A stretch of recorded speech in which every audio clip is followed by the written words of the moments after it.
आप लोग इलेक्शन में क्या बयानियां लेके जाएंगे? कैप्टन सफदर ने तो कहा कि वोट को इज्जत दो का बयानिया दफन हो चुका है।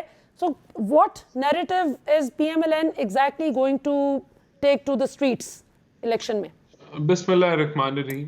देखिए, नैरेटिव तो परफॉर्मेंस के ऊपर होता है। अपनी परफॉर्मेंस आप लेके जाते हैं इलेक्शन में, और हमारी जो 2013 से 18 की परफॉर्मेंस है वो पूरी कौम के सामने है। और अभी भी जो हम फैसले कर रहे हैं, बेशक हमें कोई उससे सियासी फायदा तो किसी को नहीं होता जब आप पेट्रोल की कीमतें बढ़ाते हैं, बिजली गैस की कीमतें बढ़ाते हैं, लेकिन हम वो काम कर रहे हैं जो कि अगर ना करें तो मुल्क डिफॉल्ट कर जाएगा। और हमें करना ये इसलिए पड़ रहा है क्योंकि हमें जो बैगेज मिला, जो 3.5-4 साल का, जिसके अंदर 3 मेन आपको मैं नुकात बता देता हूं कि 1400 अरब का खसारा ये गैस सेक्टर में छोड़ के गए, जो एग्जिस्ट ही नहीं करता था।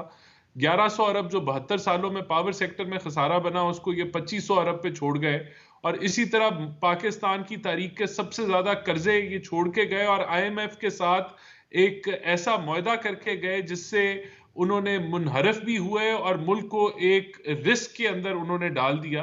तो हम यही बयानियां आवाम के पास लेके जाएंगे कि हमने इकोनॉमी को जो है वो स्टेबलाइज करने की बारहा कोशिश की और हम जा रहे हैं उस तरफ।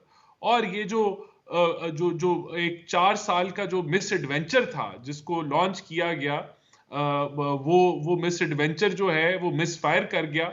और उसका नतीजा ये है कि आज जो जो मुल्क की जो इकोनॉमिक कंडीशन है वो अवाम के सामने, और हम उसको समेट रहे हैं।